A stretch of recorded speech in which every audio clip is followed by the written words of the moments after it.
Hey everyone, this is pretty terrific, and I'm Chris McGuire. And I'm Marie. Oh my God. Hi, Chris. Hi. What's up? Good, and today's a very special day because we have Oh, it's a terrific a day. super special listener guest, man. Oh my God. Our only listener. He's here today. It's Dave Carr. Welcome, Dave. Yay! Hi, I'm here too. Yay. I think it's pretty terrific to have a guest. I'm on the TV. I could tell my mom. Yeah. I made it. I made it You're in on the California, YouTubes. Mom. Yeah, and now, a lot of old people even have televisions that have smart elements, and you can be like, hey, you can actually literally put this on your television, mother. Yes. Not that Dave's mom is old. No. She could be great and any age. Not that old is not good. Oh my God, where am I going? Oh my God. Do you want me to Help take me. the shovel away Yeah, from yeah. Just please, Dave, take over. Hi, Dave. Hi. So, hey Dave, can you tell us a little bit about yourself? Like, what do you do and where do you live? Yeah, my name's The Dave address. Carr. The address, my exact address. I live in Oakland, currently in Oakland, California. I'm a 3D artist and art director, currently at Reddit with Marie, but also doing games in my own projects. Nice. We like games. Oh, we love games. Chris and I. And- We're fans. And I think you've already contributed to the show in that the logo is one of your nice. works, right? Nice. The knives. Yes, Dave. God, you're terrific. Jeez, look at I've you. been meaning to do like some like animations where they're like, "Wha-cha," but That would be incredible. I wonder if we could. I don't know how familiar you are with The Simpsons, Dave, but I am extremely familiar. And Dave, Chris is also familiar, I believe. But what if they went Hasha and they're like, also, knife goes in, guts come out. That's what Osaka Seafood Concern is all about. Yeah, that might be a little, Is that too deep? well, it's not too deep. It might be a little gory. Oh. this is terrific. Like stab. If you only spare my life, I will grant you 3. That's it. Yes. Well, I mean, it is what knives are for. So, knives, I said. Gosh, Dave. And then, can you tell us about your experience listening to this program? What do you think so far? Is it terrific? On a scale of terrific to terrific, where would you place it? Well, terrific is 0, and also 1. Sorry, I'm in computer world. The other terrific is 10. Then it would be a solid 5. Like terrific. Like boom. Nice. So, Okay. I'll take. I mean, it could be 8, which would also be terrific. Or I was hoping for a 7, but that's cool. That's cool. We'll take 5. I'm fine with 5, aren't you? It's a prime. Chris, you feel good? Yeah. I think that would oh, be 101 would be 5. Yeah, I'm fine with that. Oh, okay, cool. We're good. Thank you, Dave. That was. you just want bigger numbers, like because we could, 100 terrifics. Yeah. So, Marie was telling me, like, one of the things that you have issue with, perhaps, with the show is, we like to focus on positive things and things that are terrific, And Marie told me that you might have had an idea, like, how there's not enough good in the world for that to be sustainable for a small webcast that happens once a week for an hour. Is that your belief? I don't know. Oh, ouch. Like, well, how do I say? Like, Go ahead. perhaps I'm just a miserable person, and I just gravitate towards, I just gravitate towards the negative. So, like, maybe this is a good like counterbalancing force in my life. Like you're the yin to my yang, maybe. So that's good. Yeah, Marie in particular is really good at pulling the good out of people. Yeah. Mm-hmm. I don't know. Am I? I would say this about. Let's just talk about Dave and why he's terrific. I don't know if you've seen his work. He is exceptionally talented. Like, it's just incredible. Chris, go ahead. Yeah, he just oozes talent. This is my understanding. I haven't seen a ton of his work, but a couple of things that you've dropped in, Pretty cool. Yeah, in our secret Slack for the other listener that we have that might come on. Yeah, we had like something like 13 listeners and 3 subscribers. It's crazy. I know. Oh wow, these are all prime numbers, Marie. Are you? I have a yeah. I don't know if you know other listener, but I have a form of synesthesia where I associate individual numbers with personalities, and I will never get over 2 and 4 who can go fuck themselves to infinity. I hate them. But no, I just think that there are so many terrific things about Dave. That maybe he just shines so brightly, everything else looks dark. How about that? Whoa. How about I have that? Well, here's my theory. Like, I think there's a couple background elements. Like, I grew up in the Midwest, and culturally, we just take joy in things being bad. You know, so, Is that a hallmark of the Midwest? Because I did not know that. I'm not I familiar. think so. I think so. Or like, like our family would just like get together and we would just like complain about stuff, but we all kind of enjoy it for some reason. Like you call my parents and they're just like, let me just tell you a bunch of sad stuff, but not in a sad way. It's like a way of gossiping. So I think there's that. My formal education is as an engineer. So I worked in the auto industry as an engineer for almost 10 years. So, and what I did there is try and imagine all the way that things could go wrong. So like they would give you a process and they know it's broken, but you don't know how or why. And you just have to sit there and brainstorm of like, what is every possible thing that could have been gone wrong? And then you have to like go and investigate. Yeah, is So, that like a branch of QA or is that separate? yeah, it's kind of like QA. Yeah. Um, it's a little bit more process oriented because like you would spend a lot of time in the factory and like watch how things are put together and like try and find the weak parts of the process. And then art too. So like when you learn art, like what you do is you make a thing you love and then you show it to your teacher and they tell you all the things that are bad about it and then you go and do it again forever. So Yeah. so I think that those kinds of things maybe like push me, in that direction. Which is funny because like my art tends to be like very bubbly and colorful, Joyful. Yeah. joyful. I try. It's sweet, cute, like the little characters, they look happy. But I honestly, that's fascinating. And like, so I have 2 engineers on this call, and like, neither of you drive a train. And that has always really confused me. Because I'm just like, when people say they're engineers, what do they even mean anymore? Because one of the first things I did, I don't know if you remember, Chris, when I met Chris, is I bought him a train whistle. Yes, I still have it. Yeah. Well, yeah, because we were working together to be in an engineering office. That was the original idea, and that she was like, "Well, trains, obviously." But it's interesting when you're talking about that. I had a similar reaction because Dave is talking about his engineering, and I was like, "Oh, he's a real engineer," because I'm a software developer, previous to being an ice cream magnate. But it's pretty different. Like, one of I always think that there's the engineers who use slide rules when they're learning about things, and then there's engineers who type out code, and I was definitely not the first one. Yeah.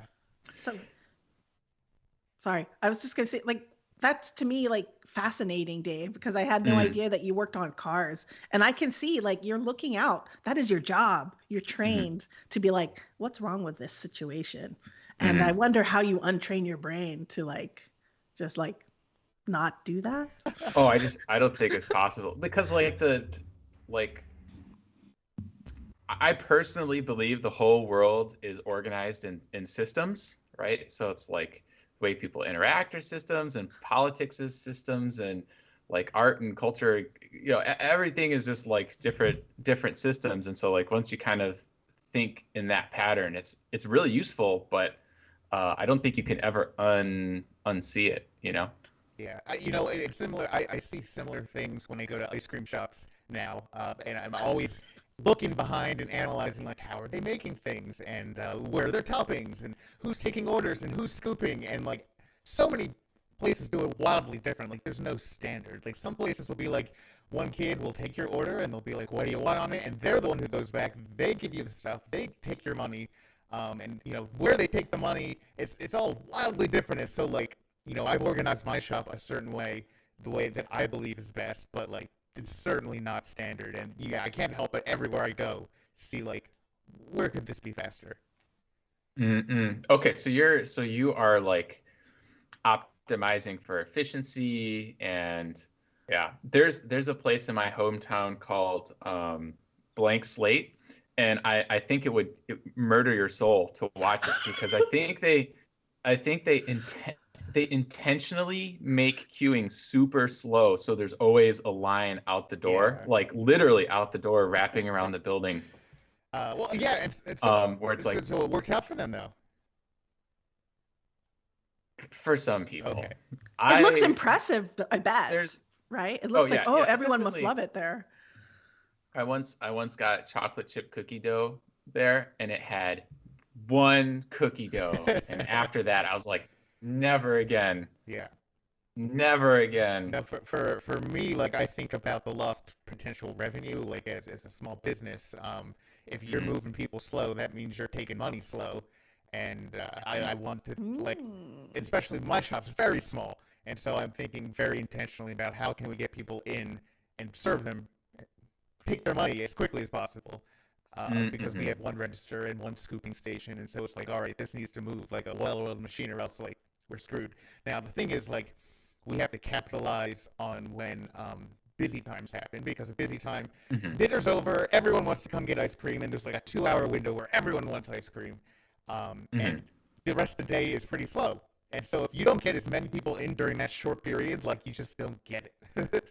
And it's the one time a day where I'm like, man, if this shop was 3 times bigger, I could make 6 times the money, you know? Yeah. Uh-huh. So like Hmm. capitalizing on Hmm. like those rushes in and out for us is super important because, like I said, now they in your hometown they probably have a lot more space, like right, Hmm. like Yeah, yeah. Michigan's a bit less yeah. dense. Yeah. Wait, Michigan's considered the Midwest? I Yeah. guess. Okay. Oh man, so you're Sorry. from Michigan. Uh, Hmm. where on the hand are The you? mitten? Yeah. The mitten or the I'll UP? do it backwards, like right here. Okay. Ah, I have one Yeah. of those, but for Texas, so I'm up here. Whoa, Oh. What? Texas is shaped That's how like they do. that? Yeah, Well, a Oh gun. yeah. choo choo, we're Texas. Can I just add that this is fascinating to me that you guys go around and see systems because I think okay, certainly there's something wrong with my brain. We've established that.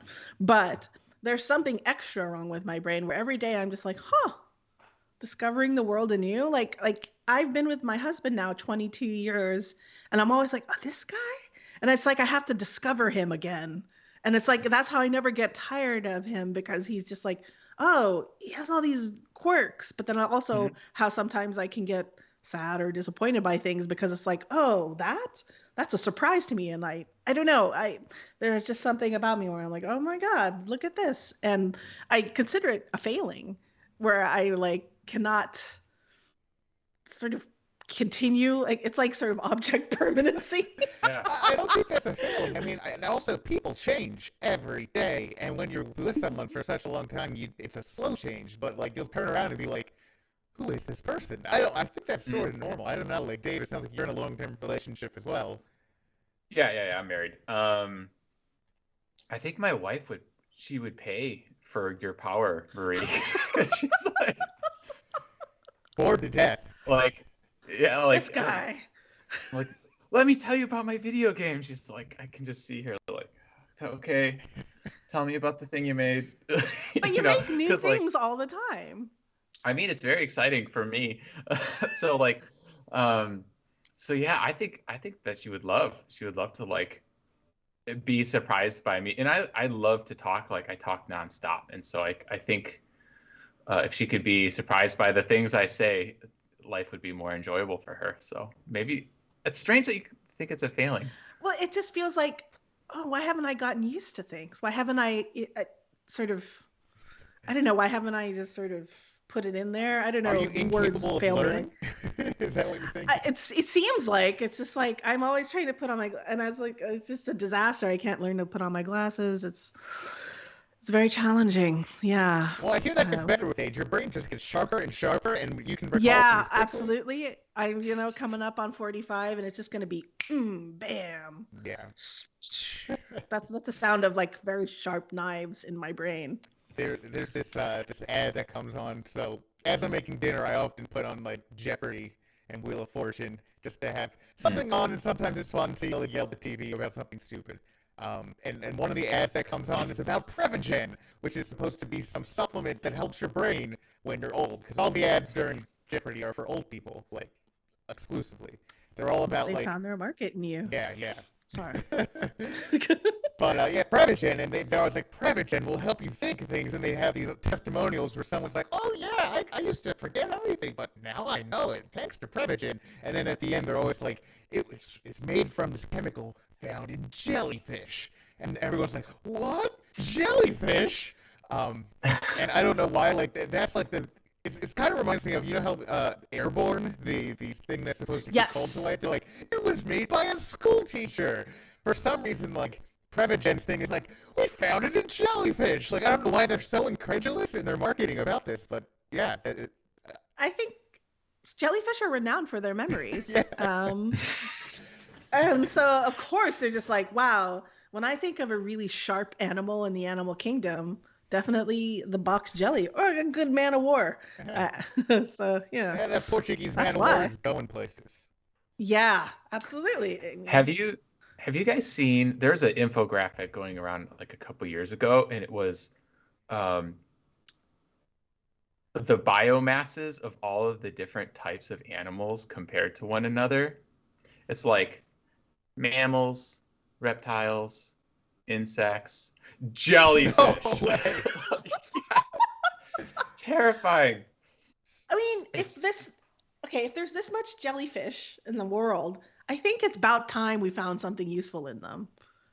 Yeah. So Prevagen. So yeah, Prevagen needs to ramp up basically and just churn all those jellyfish out so that we can swim in the stupid ocean without getting stung. Yeah. Right? Yeah. Have we mentioned that this episode is sponsored by Prevagen? Prevagen for something. Memory? I guess. I forget. Sounds like you need some more. You gotta take another hit of your... I forget. Nice. I don't think that this issue I have is something with age. Yeah. It's just like, it's like been like the whole time. The whole time I'm like, all these. And I think that's why I am I don't build routines. Right. I don't know. Something's wrong, guys. Fix it. Well, here's a question. I don't build routines. Okay, do you feel that you have an issue with like object permanence in general? Like if something's not in front of you, you forget about it. Is that a thing for you ever? Like if I buy stuff and then I put that thing away, I'll be like, okay, for instance, I was just unpacking because I moved recently, and I'm just like, God, how many glue guns do I have? A lot of glue guns. I have so many glue guns, you guys, because like sometimes they'll be in a cabinet or a closet, and I'll be like, where's a glue gun? And then I'll just order one. But I blame capitalism for that. Oh, yeah, is that what you're blaming? I blame capitalism because like capitalism tells me, don't look for it, just order it on Amazon. It'll be here tomorrow. I blame my impulse to buy things on me buying things. Yeah, I blame capitalism, bro. Come on, society made me this way. That is a very convenient scapegoat for all of our ills. I want to just say, what we're saying right now about capitalism, not terrific. No, but you know what? I want to get what back is great to about terrific things and capitalism? Prevagen. Prevagen is fantastic. I use it all the time, and I've never forgotten anything about jellyfish. I'm always like, I need to be in the sea. I need to float in the sea. And I remember it's so hard every day. I'm just like, go to the ocean, be in the sea. I love the idea of remembering something so hard. Yeah, I remember so hard. This is good. This is good stuff. Yeah, this is quality video content. Dave. I do have a question though. Like, here we go. would you say, and I know it's kind of like to generalize, but like, do you spend more time like reminiscing about the past, being in the present, or like thinking about the future? Like, which orientation do you gravitate That's a good towards? question. Let's start with you, Marie. Me? Mm-hmm. Yes. Can we do inclusive or? Um, I think that I will get sudden hits of shame about things that happened in second grade, and it will just destroy me for the day. In the present, I crave creature comforts. So it's just a moment to moment thing. And then in the future, I'm worried about everything. See, that's fascinating because for me, I think I'm almost all the present. Like I do dwell in the Mm. past sometimes, and when it comes up, like I can get stuck in it, but definitely the present. And I do not think about the future nearly enough. Um, Whereas my wife is the opposite. She only thinks about the future and never lives in the present. And so there's always this tension of like, hey, we're somewhere really nice, let's enjoy it. And she's like, but what about the thing that might happen? So it's tough Mm. to enjoy life when you're living in not present. I think like you have to embrace the now. How about I like it. yeah? How about you, Dave. Dave? Yeah. Yeah, I would say probably like 15% of the time in the past, thinking about, like you said, second grade. Um, 5% in the present, and then Ooh, 80% in the future. Like I'm pretty much always in the future. that's so fascinating. What's going on in the future? Tell us. Well, like, okay, so like offline, Marie and I, we talked a lot about like I'm making a video game. I'm trying to, and it just takes a tremendous amount of time. And I think the only reason I can just sink so many hours is that like I'm already living in the future where it's like, um, marketing this game, or the game is releasing, or I'm building a studio, kind of like based off of the back of the success of the game. So like that's how, um, yeah, like I can just spend hours and hours and hours doing repetitive stuff, or putting it towards like a very future oriented goal. Like the problem with that, again, like my wife doesn't like this, is that she'll tell me to do something that like needs to be done now. Like I need to schedule a grooming appointment for my dog so he can get his teeth cleaned. And that's something that needs to happen like this week. But I have a really hard time doing that because I have this game that I need to release in 5 years. Um, so yeah, I'm really bad at doing things that need to be done now, and really good at working on things that like might never happen. Yeah. So. So it sounds That's yeah, fascinating. it sounds like we all might struggle with this a little bit. Like we might want to move some of that attention in a different direction, but like you can't necessarily control it, right? Like, Mm-hmm. so We because can work on it, I think. living in the future, do you experience a lot of anxiety then? Mm. Oh yeah. Yeah. Yeah. Like living in the future plus the like the we call it failure mode and effects analysis. That's the technical term for how can this break. So like those two things paired together, like yeah, like economy, climate, on the macro and micro scale. I spend a lot of time thinking about that sort of thing. Yeah. It. I want to, sorry, No, you go go, ahead. Murray. I want to bring it back to how a terrific point, Dave. I'm just going to keep hammering at you. So you're living in the future, despite all of these things, right? Mm-hmm. That are potentially negative. You're still optimistic and hopeful enough to be betting on a game that's coming out in 5 years. Mm. And I think that is a rather a terrific thing, right? That's a very positive outlook kind of situation. Like I am going to accomplish this and I'm going to keep working on it very hard so that I can get to my Yeah, goal. one could argue that having plans, long-term plans, is inherently optimistic, right? Mm-hmm. Indeed. Well, okay. Well, this is kind of a question for Chris, because you have the Mhm. kids, and I assume that you've made life decisions with them in mind. So this is something that my wife and I are thinking about now. Is like, how do we plan for the future in terms of the kids? So right now we live in Oakland.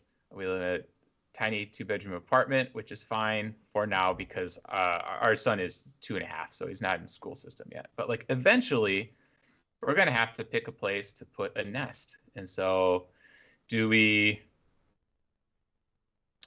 put down roots in California and like spend a lot of resources for like a really small area that may or may not be worth it in 10 years, depending on what the market does?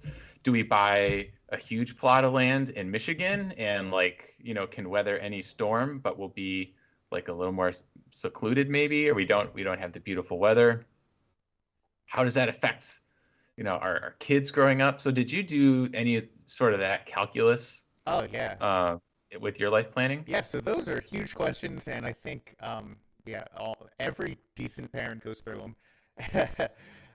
And yeah, we definitely did that, and kind of focused it based on what we cared about most. And for me, like I have a really close connection with my family, my extended family, and my parents and my sister. And to me, like that was the most important, and I thought that would be the most important in my kids' lives as well. And it's for us, like my wife and I got together. We met in New York, and pretty quickly, like we realized, like, all right, we don't want to have a family in New York. Like this is not the life we want, because we've seen how parents live. God bless them. Like they live in a studio apartment with a kid, and like they're crammed in, and it's just like, and they're spending thousands and thousands a month on rent. And then we had other friends who were talking about how they had to go to applications for their 2-year-old to get into preschool. And they're like, oh, there's this whole vetting process that you need to start like right as soon as they're walking. And I'm just like, no, I don't want that. So yeah, we moved to Philadelphia, and this is where we've nested because most of my family's in Philadelphia, and they come back here. So for in addition to that, like it's really great having childcare for free, pretty much whenever we need it. That's huge, and it lets you. I think a big part of being a good parent is letting yourself enjoy your life. There's a lot of people I see who like they live for their kids, and that's very admirable. But it also makes you a crazy person. And everyone has this different degrees, but every parent, your brain changes, and the more that you're in kid zone, the more warped you get. And if you are able to get out and have your own life, like I think that is better for the whole family at large. Yeah, of course you got to come back. as long as you're not just like leaving and be like, there's a pack of cigarettes on the table, kid. Like you'll be fine. But no, I think it's important to think about your health and your happiness, and if you're happy and healthy and fulfilled, I think a better chance your kids will be too. So yeah, that's what I would sort of lead with, like you got to find a balance, of course, and money's a difficult thing when you're like, the Bay Area is super expensive, man. It's crazy. And like you said, childcare is crazy too. Like, so we, this will date the episode. So like our son was born during the pandemic, right? So we did like the first 6 months alone, just like my wife and I, no family, nothing. Oh God, it was brutal. Yeah. It's absolutely brutal. God. Like, and I think back to my childhood. It's like, yeah, my grandparents were around all the time. And like, oh, now I understand why my parents needed to leave. Totally. They need to relax. So that sounds good. And like you said, childcare, like rent's bad here. Our childcare is just as much. It's like it's just renting another apartment. Yeah, it's a lot. So I really enjoy. I'm spoiled by having like several options we can dump kids on whenever we need to. Like, hey, we want to go out and do a thing. Probably the same day we could call and like, hey, have kids, and it's free. And, of course, it gets easier as they get older. But yeah, we'll have friends over to the house, and put the kids to bed and keep on playing board games or video games with them or something. And like we have a social life still, and I think it's good for the kids to see that, even if sometimes they hear more curse words than I would like. I think it's still good. Like, hey, this is social interaction between adults, and you're privy to it. Yeah, this will be your world soon. Marie, how do you and your partner make big life decisions? by the seat of our pants. I mean, I think we just kind of go with it. Again, like, nothing here. And then he's a lot more cautious and sort of calculated. We lived in the same house in San Francisco for 15 years. And I think a lot of that was just simply inertia. We're just like, this is fine. But I don't know. I don't think we really, I don't know. There's just something about us where we don't have children. Sorry. So we don't have to make those decisions. We kind of go like where our interests lie. Well, and I know you tend to like break out in hives when you're forced to think about the future and finances and things like that. And yes. Yeah. So, and that's tough, right? It's tough. Yeah, I'm not a very responsible individual. I think it's good that I do not have children. I think I can be extremely responsible with other people's money. Like somehow at work I keep it together, but like in my personal life, I'm just like Chris has had to like guide me through like what does money mean? How do monies do? And stuff like that. And I'm just like, nah. Well, so usually you're like cowering in the corner at that point, like, leave me alone, Chris. Don't say that. Yes. Yeah. Don't say words about finances. I guess this isn't a very helpful thing to say that like for Ben and I, it's just like as long as he and I are together, we're good. Yeah. That's about it. Pretty terrific codependency. Yeah. I'm not mad at it. No, I mean I think it's actually it's got a negative connotation, but you should rely on your spouse, right? Like, I mean, I hope that it's mutual in the way, reciprocal. Ben and I do this. Some rando guy, the owner of the hotel we got married at, like had made up vows for us and stuff like that. And he kept talking about reciprocity. And like, so Ben and I will hold our hands out sometimes and go reciprocal when we talk about our relationship. Yeah. So I'm fine with that. That's great. But it's okay to have a kids conversation. I'll just think about like movies I once watched while you guys. Well, because I think about kids. I'll think about second grade and the shame I felt for so many things. Well, one thing I can say that is pretty terrific about having kids is that they get older and they get really fun, and less work. I would say like there's going to be challenges. Like I have yet to have teenagers. My eldest is 10. And my youngest she's 6 and she's about to turn 7. But like it's gotten so much easier and we got so much more sleep now, and that will come for you. I don't know how you're sleeping, but it's gonna get better, and it's hard to imagine sometimes. Well, we're pretty good on sleep. That's the other conversation is like, do we have a second one? And if we do have a second one, we for sure need to move because like I think 3-bedroom apartments or even bigger apartments do not exist here for under $3,000 a month. Yeah, which is just blah. But so like my wife, she was the only child for most of her life, and then she has a younger brother who's like 12 or 13 years younger than her. Wow. So she's never had they have a abnormal sibling relationship, and by that I mean there's no picking on him or adversarial feelings because she's so much older, right? They never had to share like resources, right? So she, I think, has a very sunny view of what it's like to have a sibling, where I have a brother who's 4 years older than me. So we're spaced, I think, the same apart as your kids. And like, man, we fought so much. We broke so many things. It could not have been easy for my parents. Yeah. Well, here's the thing. I would say I'm biased in this. I had a sister, one sibling, and we fought like crazy. Like I was the older sibling, and I was terrible. I was a monster. But I will say, like, I love people who are, single children. I married one of them. They grow up to be weirdos. They are weirdos, man. Anyone who grows up without a sibling is strange, and there's this deep core strangeness that will never be fixed. I'm trying to think of like every like only child I know, and if they're weird now. Yeah, think about it, man. If you go back and look at it, like I don't know. There's nothing wrong with being weird, though. No, I pride myself on Yeah. weirdness, and that was kind of like the badge I grew up with. Like as a teenager, I'm like, yeah, all right. I don't want to be like you, but it's Yeah. different. It's a different type of weirdness. It's like It's a different, like just root level, foundational. it's like there is a frequency that everyone else can hear but you. Kind of weird. I think I could get behind this. I think because like there's a little bit of survival of the fittest when you've got siblings, right? Like Absolutely. there's only so much food. If you don't eat it, you're not gonna like. If you don't eat it now, it's not gonna be there later. You know.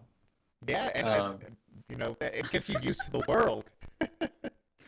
Um, Good God. So I have a question. So my brothers are like 6, 7 years older than me. And so they were mostly out of my life when I was like cognizant of being alive, Yeah. basically. And I kind of thought of myself as a youngest slash only.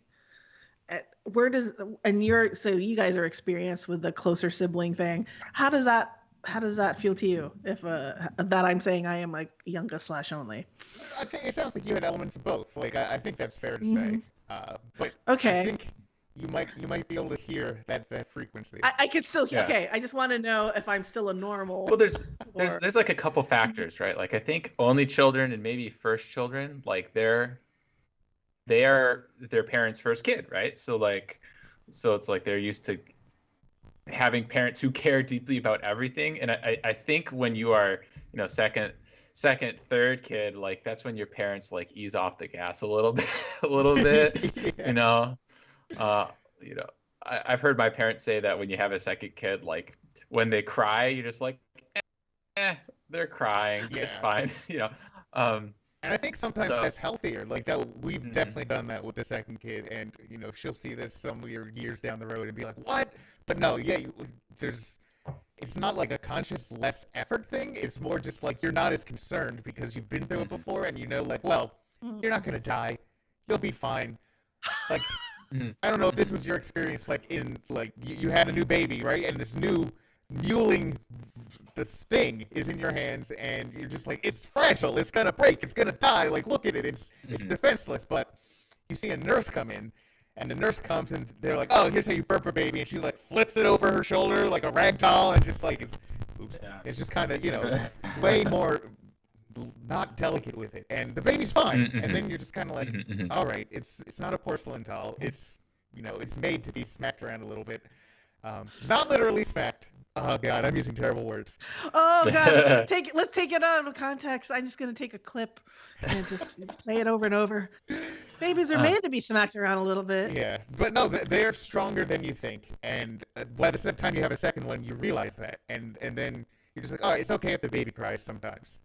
Like I don't need to attend to his every whim. The baby is gonna be okay. And sometimes I think that's healthier.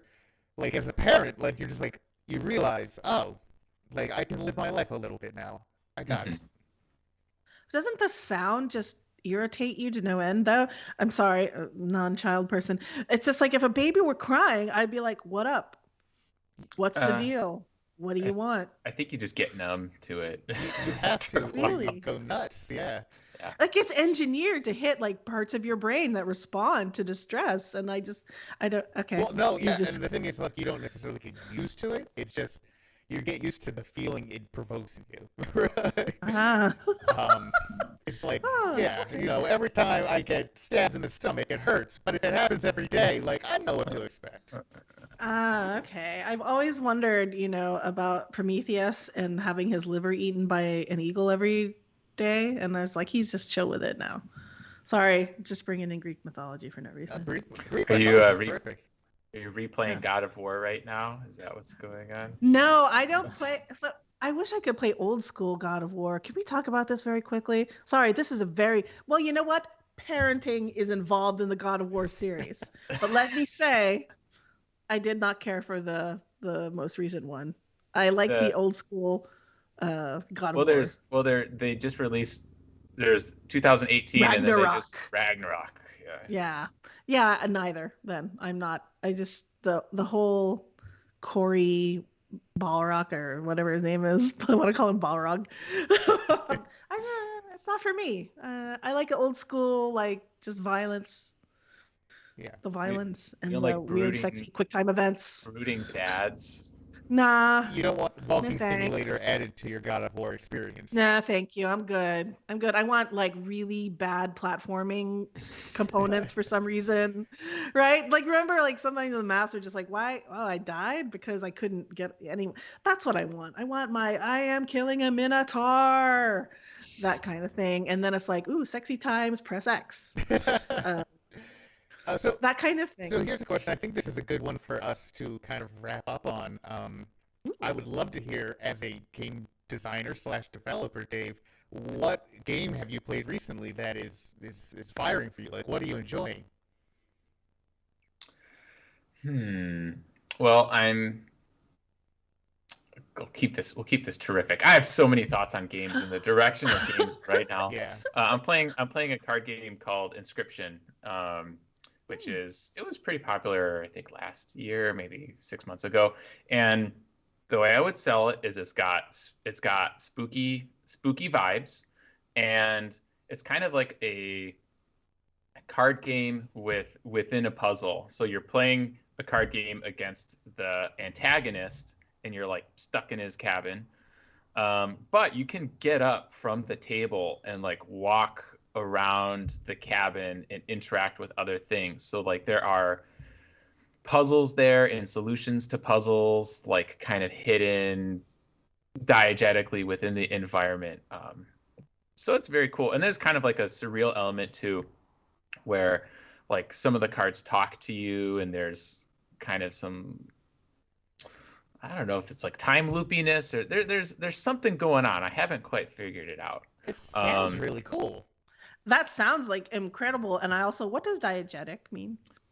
So diegetic, I think sound is the easiest way to explain it, where it's like the sound belongs in the environment, right? So if you're playing a game, like, okay, oh, have you played Ocarina of Time? This is a good one. Like, you know how there's like the little, hey, listen, right? Like that sound is coming from a character in the game. So it's like, so it's a diegetic sound versus a non-diegetic one would be like if it was just like bing bing and there's nothing Yeah, in the like a world menu that, pop up. Yeah. yeah, there's nothing in the world that's making that sound. So like UI is another common example where it's like I think there's a Dead Space, I think it was, where it's like on the character's power armor, there's like a Yeah. little light bar, and that's what shows your health. So that would be like a diegetic UI. Thank you. I learned today. Yes. Anyway, the game. So you've been playing Sounds that a good. bunch, and it sounds like you're still delving into it and learning kind of its secrets. Mm-hmm. And like there are card game elements in the game that I'm making, so I've been playing a few and trying to figure out like what makes them work. What are the things I like? What are the things I don't like? And it's a very interesting style. It's like it's definitely not, I don't know, it might actually be 8-bit. Like the way that it crunches colors and textures is very like you can tell that it was done intentionally, and it definitely fits the mood, and it doesn't look like any other game I can really think of. Yeah, I think it's interesting that there is this huge genre now of digital card games, and that there's an audience that's big enough to support. There's a lot of them. Like my wife last year got really into this game called Monster Train, and that is effectively a card game, but yeah, and that's like a certain style. Like apparently that's like Slay the Spire, but there's cards in digital form. Like to me, like that's the opposite of like what you want in a video game, but it works. You know? Well, the thing I like, oh, Slay the Spire is another one. Like that one got me hard when it came out. Is that I feel very stressed out in PvP games. Like I do not like even board games. Like I don't like playing board games because I don't like this with feeling people? of, yeah, with people, because I don't like being in competition with other people, right? Like Oh. I get stressed out. Like I don't want to make stupid moves. I don't want to, like, if I could win but I have to be an asshole, then I won't do it. So it's like, you know, so I don't, Monopoly for yeah, days. no Monopoly, no settlers.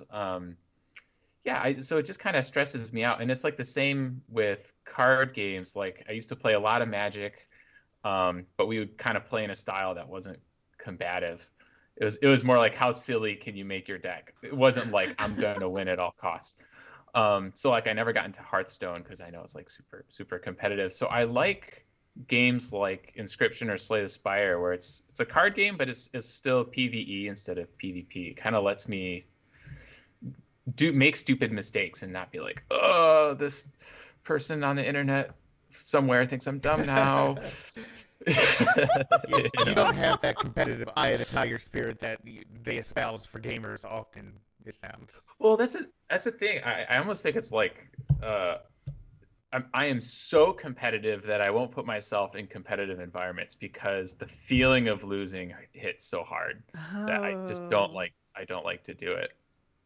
Yeah, I mean that brings a style that I think is coming into the fore lately is PvE as a genre, and I think that's really fun. And it's always been a thing, but I think there's a lot of new games coming out that focus on that kind of element, and even the games that traditionally didn't are adding modes like that.